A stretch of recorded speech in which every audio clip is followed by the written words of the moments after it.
My name is Rabrina, and I'm trained in narrative-focused trauma care level 3 certified. Sharing my story in a small group was life-changing because others could name what I couldn't yet see or speak.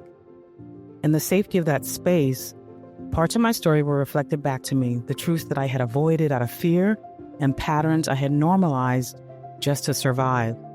What I could not yet see alone became visible in community. Telling the truth of my story allowed me to recognize and interrupt generational, relational patterns. I left systems and relationships that constrained my flourishing, changing the trajectory of my life and modeling a more honest and healing way of being for my children.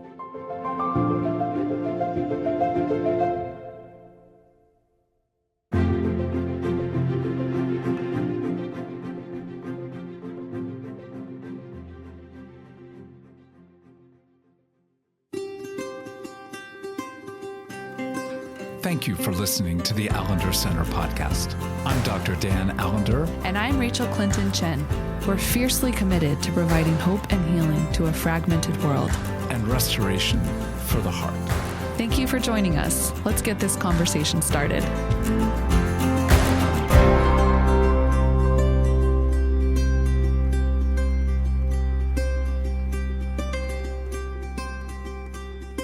Today on the podcast, we're going to be talking some about our relationship with technology and its impact on our relationships.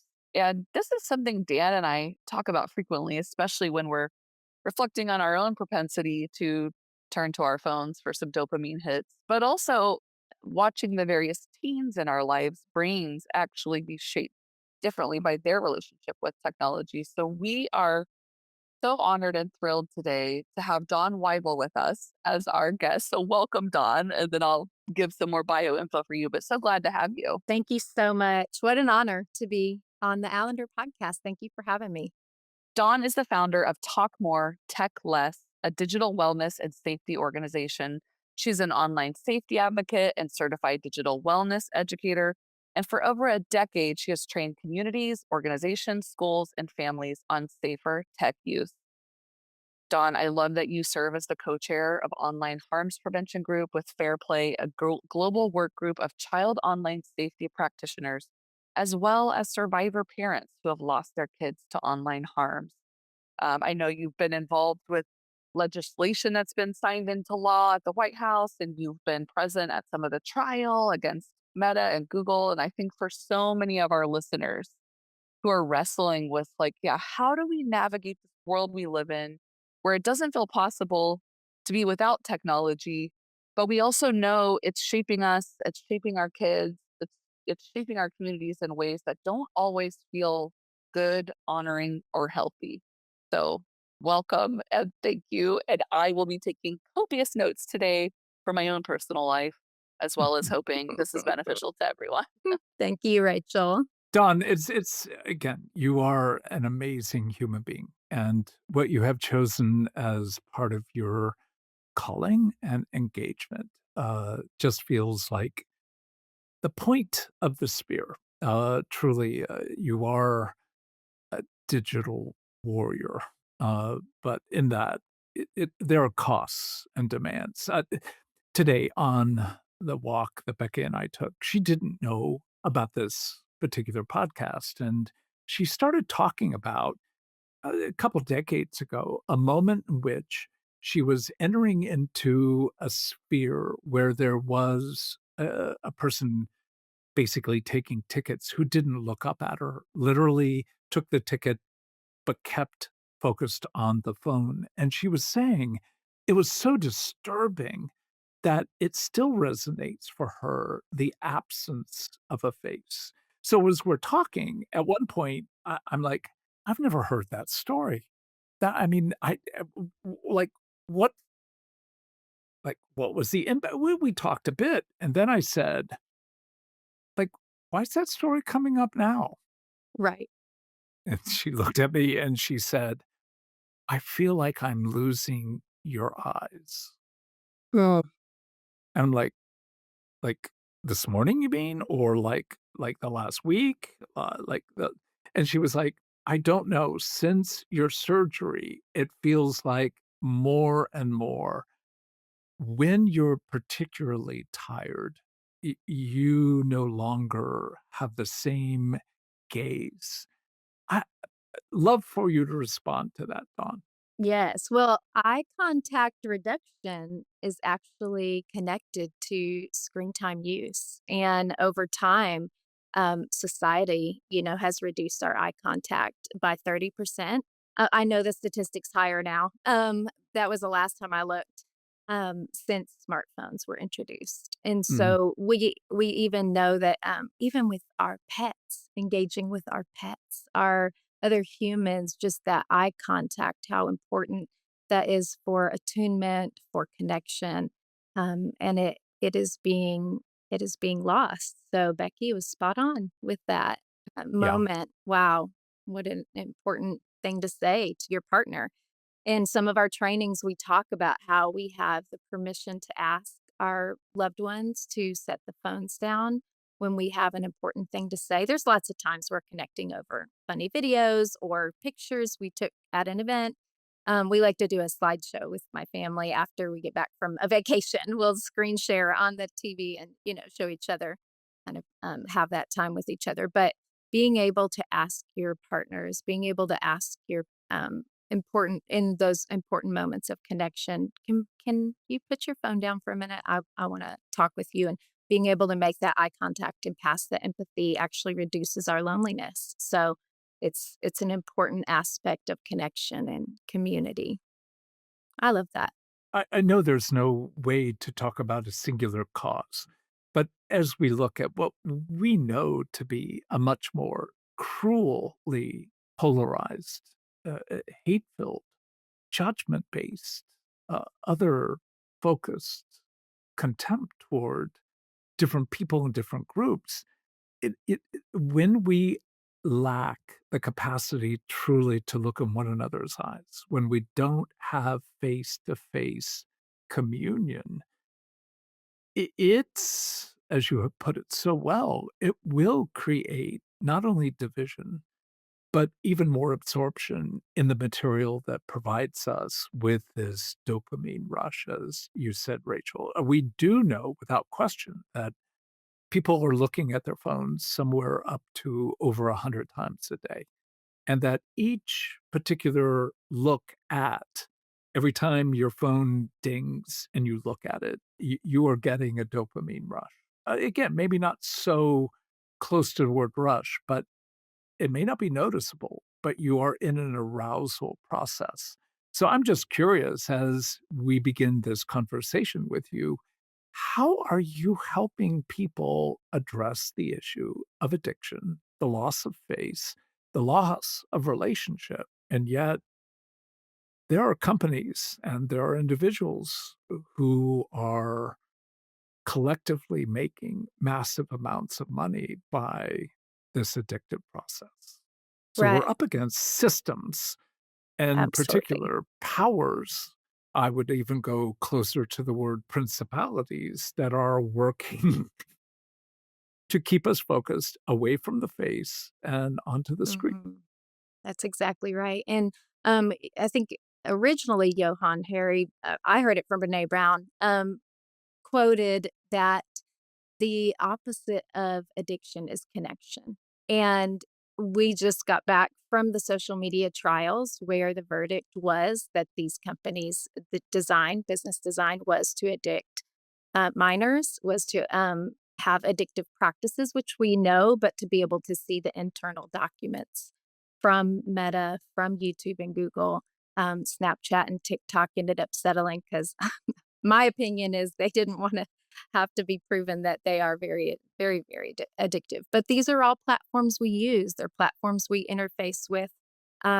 Many of us interface with a lot. And so to be able to understand that that connection is the antithesis of the addiction is so important for us to have that in front of us and to remember that these are tools and to remember to practice healthy habits that we do talk about, and I train schools and communities and families on healthy and safer habits when it comes to engaging with our technology. And Dan, it's interesting that you started with that story about eye contact, because the origin story of Talk More, Tech Less and how I got started was working with junior high and high school students. My husband's a mentor for boys, getting them outdoors, hunting, fishing, hiking, all of that. And we started to see over the years as smartphones became more and more prevalent in teenagers' lives, we started to see less eye contact, actual signs of withdrawal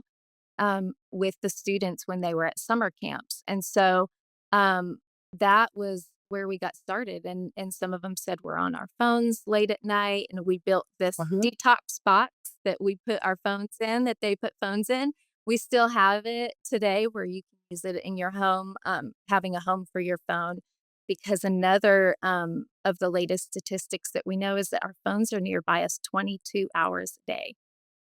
There's 24 hours a day in the day, and they're nearby us. So having a home for your phone, having a place to set it when you're engaging with others, when you're having meal times, when you're for students and children, we talk about charging your phone at night, having it in that box or having a place where it's not another part of us. It's not an extension of our body parts, at the end of our hand or in our pocket or in our purse nearby us.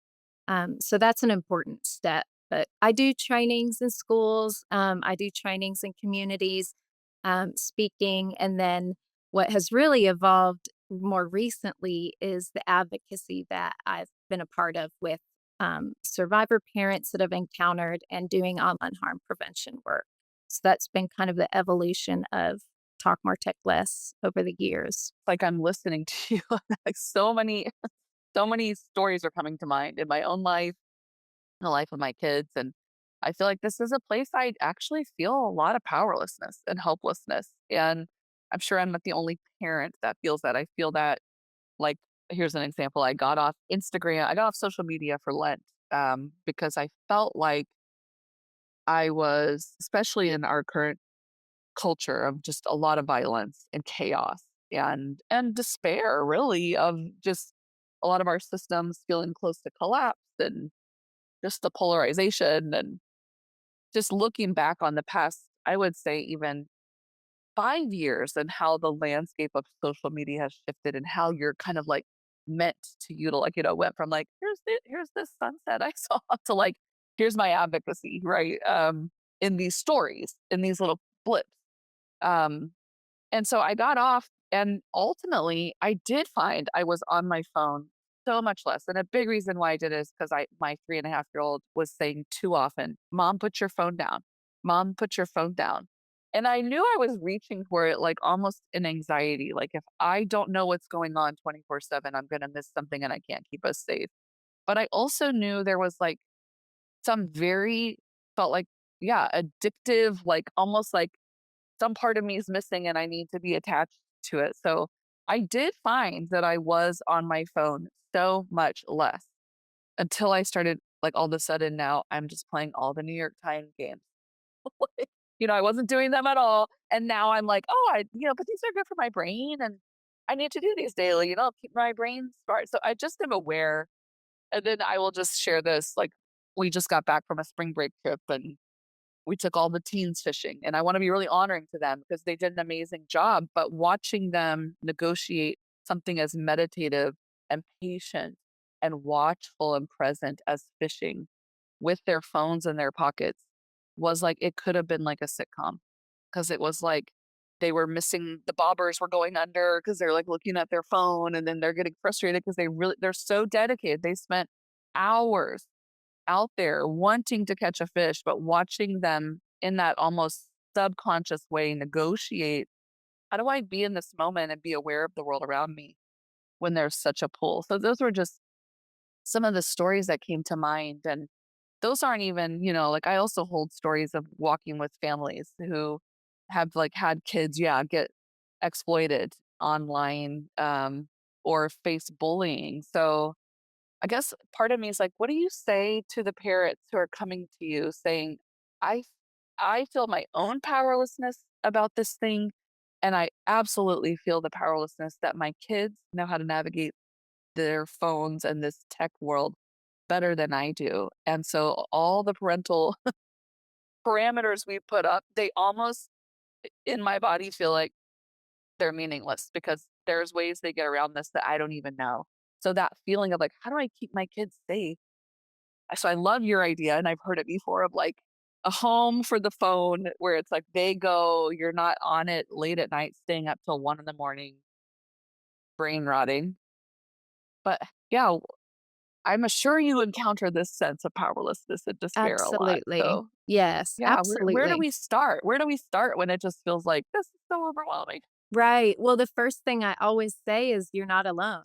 We're all we're all dealing with it collectively. I'm a mom of 3 teenage boys right now. My youngest just turned 13, so I'm moved out of the baby stage, and then my middle's 17 and my oldest is 19. So, he's about to be, 20 and moving on into his own things and making his own decisions, but knowing the science of how all of this works and the business design, and then also practicing it in my home, it was pretty unnerving because I want to not fight my hypervigilance and set up good boundaries, but also, my kids know all the stories. We talk about all the things, especially, my teenage boys, because they are the ages of being targeted for sextortion. It's age 14 through 17, it's actually lower, 12 through 17 now. And so being able to have those open conversations, delaying social media for sure, until mid high school if possible, some choose later. Um, I do I do recommend high school because then you can walk through some of those later years, junior and senior year, with some of the things they may encounter. But props to the ones that don't want it. There's a lot of high schoolers that don't want it. College kids that are, not engaging in social media. They're just choosing not to. You didn't see that 10 years ago. Mhm. Everybody was on it. So there are these movements. And really our trainings are for the no tech family all the way up to the high tech family. And somewhere in between with low tech families. We engage with it, but we definitely delay until later. No phones in the bedrooms or places with closed doors like bathrooms. That way that they're not exposed to the entire world in the isolation and privacy of their home. So there's some of these points that you can help support families, but they're not alone in that feeling. That's why we have the social media trial. That's why the 4 areas that we really target are education, because I do believe education is prevention, being able to say the things, being able to open their awareness and be that safe place for connection. And then legislation, litigation, and collective action, having those communities come around and say, this parents are saying this isn't okay. We're not able to keep up with the screen time settings. We're not able to keep up with how quickly this is advancing. And so having those collective voices and collective action is important. And Jonathan Haidt's been a big part of that with the anxious generation and being able to have parents not feel so alone, not feel gaslit by the industry that this is all on them and this is all their fault. We want to squelch that parent blame and that parent shame because it is a societal shift that has happened. It is an industry issue. So we are responsible for some things, no doubt. Setting up boundaries, setting up filters and monitors in our home, delaying phones and social media. Those are choices we can make, but it doesn't mean our kids aren't going to be exposed to it. It doesn't mean our grandkids and their friends aren't going to be having these conversations, even if they don't have access to a phone.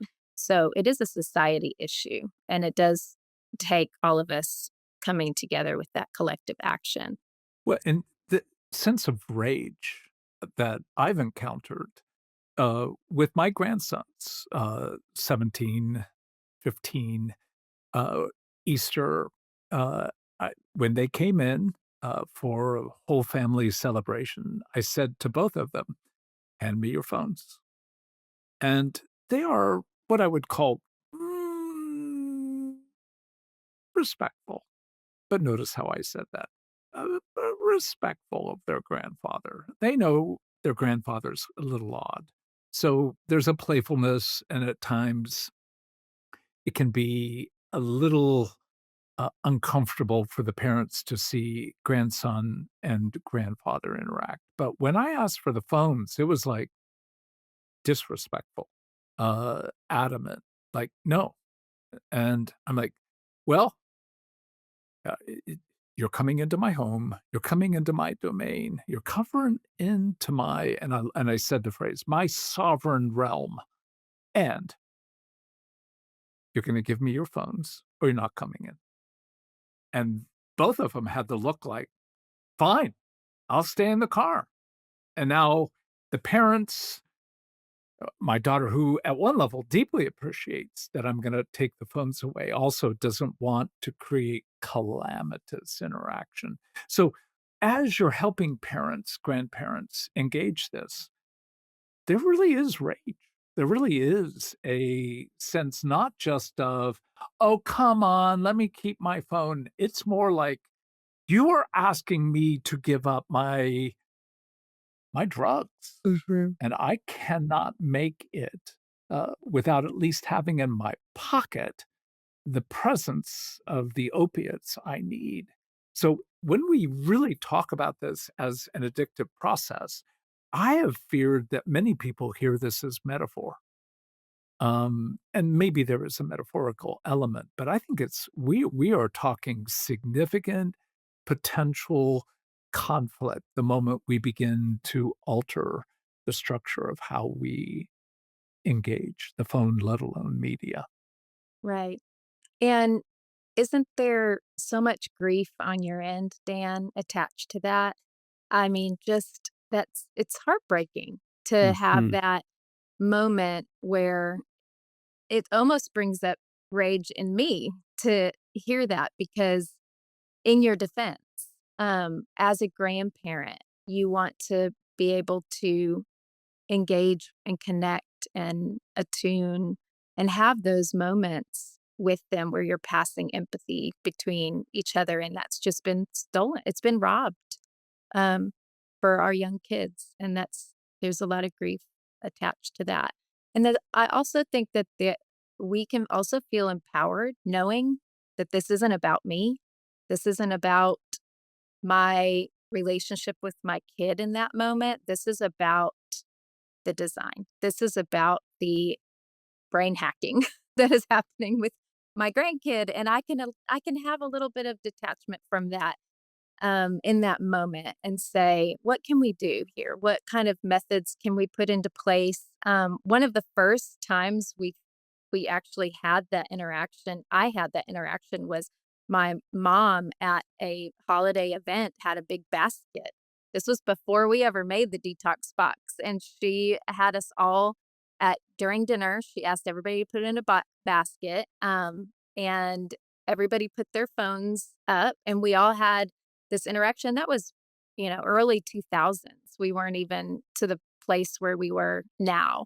But to have a kid give up their phone, give up what they're attached to, that is gonna cause that aggression to shoot. In gaming, we see it a lot, that aggression and rage when they have to turn off in the middle of a round before, their friends are attached to it. They're not gonna win that round. They're very angry about it, and a lot of the parents I work with that, have had some of the extreme situations happen have had those moments of rage with their kids too. So I think it's hard to see that, but it's also important for us to understand what's happening in their minds and think creatively about how we can engage them better. I actually do an example in my elementary training where we have just kind of this engagement with the students, and they'll come up, and one of them will pretend to be the grandparent, and one of them it pretends to be and they're all their age, so it's funny for them. Molly is, Tristan's grandma today. So let's watch this interaction. And we do just ethical, just kind of etiquette stuff with them, phone etiquette. Your grandmother, this is her favorite grandmother. She loves being at her grandmother's house. Do you think grandmother felt cared about? Do you think grandmother knew that she was in, excited to see her? Would we just have these moments of letting them see how empathy is passed, how that connection is made? And it really stems from we want to engage this place of we don't want to leave that moment feeling more lonely because we are the most lonely society, and these kids that are growing up right now are going to it's going to increase. And so for us to counter that with real connection and real engagement is important for them to understand those skills. Mm. I love that. I love that. Again, the bottom line is somehow offering Trinitarian relational connection as the basis of not just disruption of an addiction, in this case, Right. technology, but even more so, the creation of the connection of empathy as the basis is such a rich, rich premise to begin with. I'm just making lots of connections too, even just in my own parenting with my stepsons of like where I'm interpreting their avoidance or their, certain attitudes or things as something that there might be space for more curiosity around what's happening in their brain and body when they're asked to put their phone down or they're asked to make eye contact or they're asked like where they're not able to communicate in real time things they might actually be feeling, and then it gets interpreted as like you don't you don't want to be around us or you're not happy or just different things. But I did wonder if we could go back to you use the word sexploitation. And I know what that is. And I've talked with my kids about that, but I don't actually know how well known that term is and like what is happening and what especially for boys, what's at risk. So I was wondering if you could share a little bit more on like what is that? Why would the ages 12 to 17 be targeted? And because like what I've said to my kids is if anyone ever threatens you in this way, or you get caught up in something where you thought you were talking to another kid and you share things or do things and that's being held against you, like you can always talk to us. Also, like don't do that. But like, here's what it is, here's how they target, here's what's happening. But I'm wondering if you could share a bit more about that process and what people could just be mindful of. Yes, absolutely. And Rachel, you're right when you said you can, I hope you don't do this, but you can always come to me if this happens. That's enormous for that connection and being that safe place for them. There is a parent in our group that said to me, Dawn, if you can tell every parent that the most important thing their kids need to know is that no matter what, they won't be in trouble if they tell you what is happening in their lives. That's all I wish that he would have done is been able to come to me. Um, Unfortunately, religious communities, religious boys are more of a target because we know the reality around shame and sexuality and sexual abuse. And so teenagers, sextortion is extortion using sexual images, videos, and they a lot of times on the criminal side, they will pose on social media as a young lady and start to form an attachment with, how grooming works with the young boys, and they'll send an image, I sent you an image, now send me one. It's not really them, it's someone pretending to be that young lady. And the moment they send an image or video, the sextortionist will turn on them and start to extort them for other images, more money. They'll target them and say, if you don't send me this money in this amount of time, and they're just bombing their phone with constant threats and messages. I'm going to send this to everyone in your youth group. I know your youth pastor's name. I know your mom's contacts. I'm going to send these images out. And you can imagine a kid in a youth group that has already grown up, with the context of purity culture or shame around that topic, the fact that they would never want that, your darkest moment exploited out there, put on your social media page. And unfortunately, some of them have been driven to take their own lives. And what's even more harming is that there are training videos on how to sextort kids that are circulating on the websites, are not being required to be taken down. So more people are getting trained on how to make money off kids by extorting them. And so the awareness to get that out is so important for families to understand. One, this happens. Teenage boys see a pretty girl, they might want to send them a picture. Um, let them know they can come to you. Let them know they can talk to you about it. And think back about when you were that age and what temptation was in front of you. Well, it wasn't exploited in front of the whole wide world. That dark moment, that, vulnerable moment you had wasn't exploited in front of the whole world. So you put yourself in that place. And the National Center on Missing and Exploited Children has put a video out that is a really intense 6 moments of what it would feel like to be sextorted. And it gives parents, it gives advocates kind of that awareness, just the general public, that awareness of what those intense feelings of harm would feel like, and what they would cause. And so that's essentially, there's all different forms now with AI. They don't even have to send a picture. They can use their face and generate an image and extort them that way.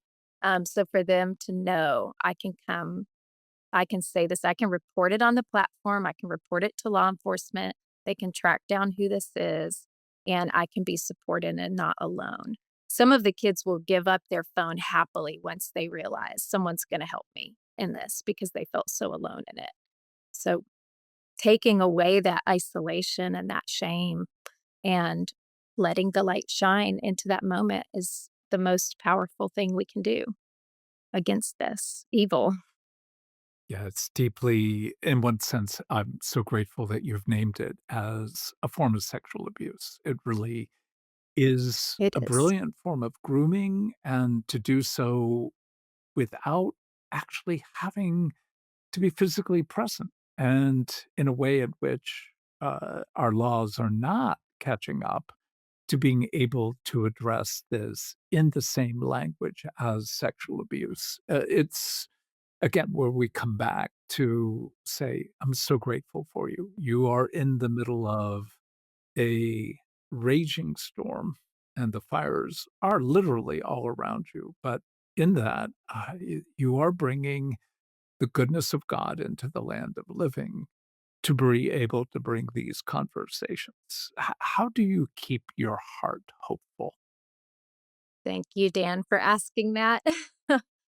Because when you're close to the suffering, that that it's interesting to see what advocacy and suffering intersecting looks like. Having that trauma informed training is so helpful, has taught me to learn to care for myself. I do work alongside Lovely Village, which is a community for survivors of sexual trauma. And we have a support group every week that has tended to my heart. My story intersects with this, and I've done story work through So That and other groups that have been such a part of the Allender Center. I'm so thankful for that because we know, I actually wrote down a quote that you said before, Dan. And it was, you might not remember that you said this, but you said it on one of your podcasts, Healing to Lead. Healing doesn't just end with you. When you start to get healing, you actually disrupt the unwell systems.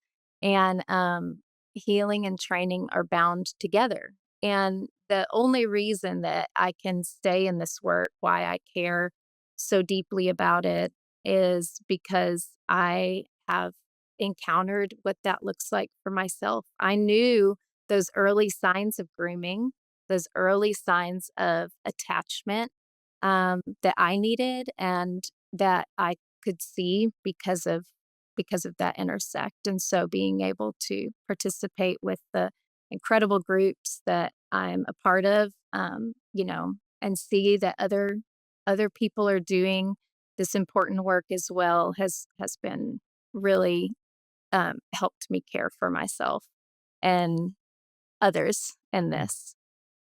Well, and you have named, because you know it only too well, that you live in the middle of trauma. And the idea that you have been face to face, heart to heart with parents who have lost a child to suicide, largely due to the manipulative cruelty of grooming and setting that child up for a violence that they have felt. There are no doorways to be able to return from. I think in that sense of not merely being the courtroom, which, gosh, we admire you for, but as well being face to face with people who have more than the struggle of adolescent boys who don't want to give their phones up, but literally who have lost the souls and the bodies of their children. And I think that is where I think a lot of parents are going to hear this and go, well, yeah, I'm concerned with my kids, but I'm not that concerned in terms of that they'll get out of this. Yet the research with regard to folks who are in their 30s and 40s who have grown up with regard to this technology, uh, we're not seeing a significant shift of being able to kind of move away. Would that be true? Absolutely. Right. And you know what, when the internet started, it was the information age, right? We could Google, we could find out information. It was monetized and shifted and transitioned into the attention economy. And social media really hacked our attention through all of that and the negative bias algorithms and everything that pulls us in and actually divides us. Um, Recently, Tristan Harris from the Center for Humane Technology said that social media hacked our attention and AI is hacking our attachment. And that Mm. is really where we're headed.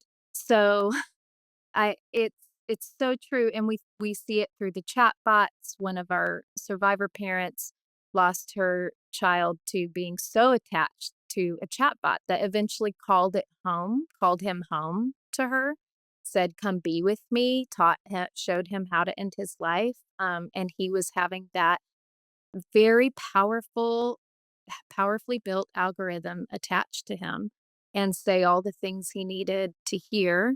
um, and so I was really, really honored to be at the White House last year to see the Take It Down Act passed, which was the first federal legislation of its kind, because it requires the platforms to take down AI generated content that is deep fakes, non-consensual sexual images, but even the AI generated ones, they have to take it down within 48 hours. And so that's the first legislation of its kind that puts the burden where the burden should be, which is on the design of the platform. It's on the platforms. And so um, I think that being able a lot of people were talking about the Grok undressing women and children, and this was after the Take It Down Act, and we said, "Well, we could foresee where this was happening, where this was heading."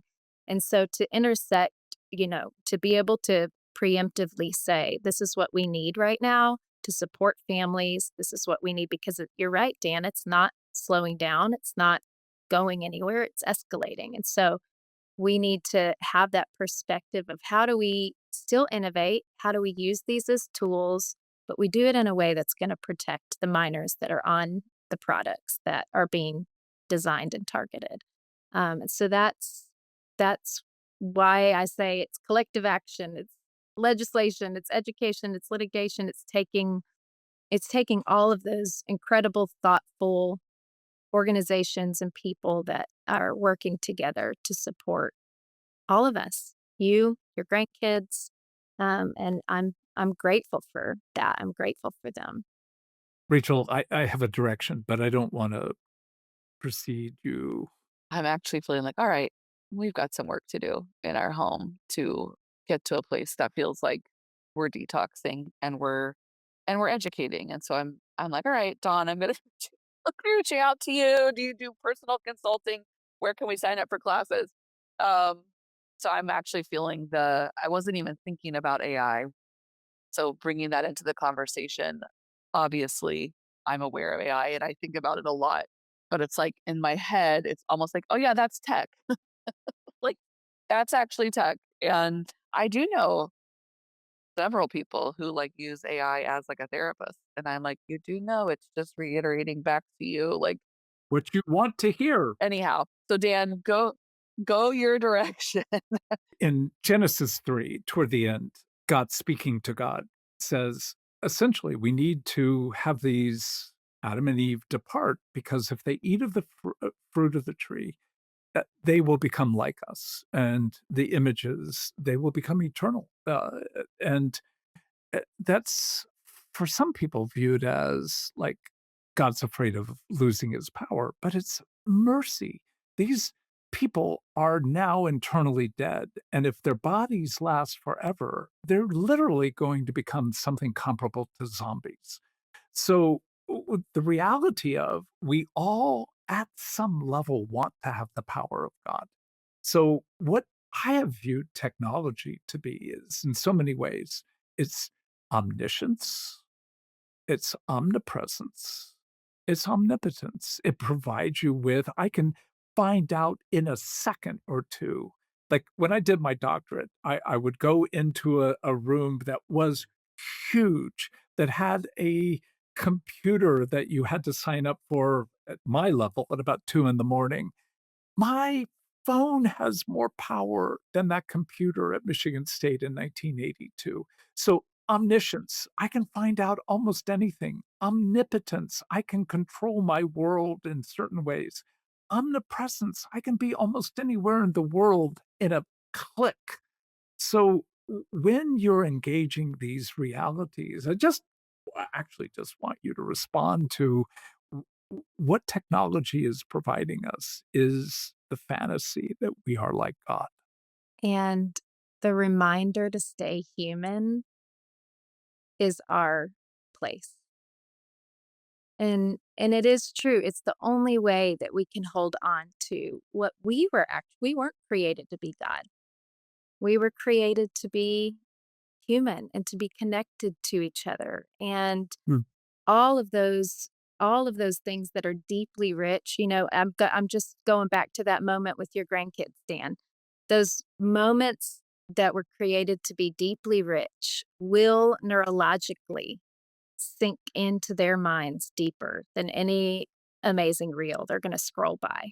They don't know it cognitively, but their bodies know it. Their bodies will remember that. And so being able to exchange that phone for what are you gonna exchange it when you take it from them? What are some just get curious about that. What are these Mhm. moments? Maybe it's gonna be a moment on the fishing on the boat, fishing. Um all of those, and that's really what started this. Again, I said my husband, he's a fly fisherman, so he Uh-huh. was excited about me being on this with you, Dan. And John Eldridge has been such an important part of his work too, but just being able to offer that with those kids the week they went to camp with him, we used to put the phones up and it was so easy back in the day when we started. He started 17 years ago, his mentorship organization. And over the years, it got harder and harder. But 3 days in, the kids were locked in and creating lifelong fishermen and lifelong connections. He's marrying them. They're having, kids and families and marrying others. And being able to see those human moments that we have to be able to hold on to is it's important, and how do we continue to do that? But also we know AI is not going anywhere. We just got done watching the AI doc at South by Southwest, and they have the promise and the peril of AI. They create these images of both of those moments, and what can we do to hold on to the promise, using it for medical innovation, the things that we need it for, don't need it, but the things that we could use it for, to support us, to support our humanity, and then holding on to our connections and our relationships. Well, as we end, let's just underscore this is not going away. And it will become it's already, in some sense, a plague. And the plague is going to have, in some bizarre sense, advantages. So it will have a cultural, familial, individual benefit. But if we are not addressing the complications of the loss of the face, the loss of the Mhm. eyes, the loss of empathy, and the dark movement to it gives me, in some sense, the illusion and fantasy that I am like God. So we cannot commend any person or organization more than yours. So we really hope that people will check in and begin to look at that simple phrase, talk more, tech less, but they're going to need help. And we have seen already through your life and labor, this is really a gift you're giving to anyone listening to this podcast. So we say again and again, thank you. Thank you so much, Dan, and I will send you the resources that we have. And I talked with Rachael some about that. We have a 30-day detox program guide. We have online harms one-pagers that talk about sextortion, talk about these dangerous algorithms, just to support families and really help you navigate it well.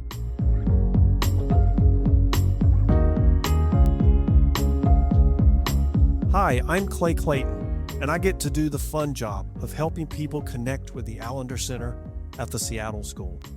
As a listener of the Allender Center podcast, you know it's all about equipping, encouraging, and inspiring people just like you who are passionate about understanding trauma and fostering healing. Every month, tens of thousands of listeners, therapists, pastors, nonprofit leaders, and everyday people tune in to learn and engage. We're now inviting a select number of mission-aligned organizations to sponsor the Allender Center podcast. By partnering with us, you'll help the podcast continue growing, reach more listeners, and spark new conversations that make a difference.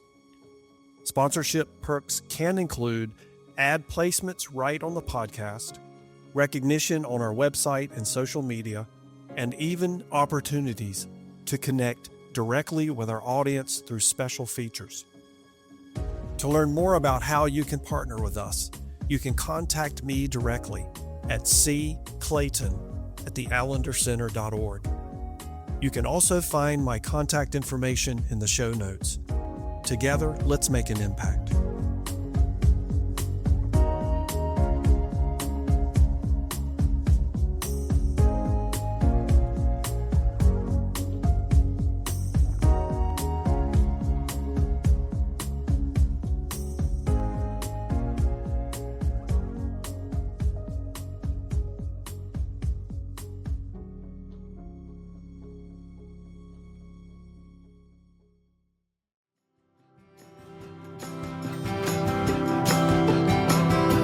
The Allender Center podcast is produced by the Seattle School of Theology and Psychology.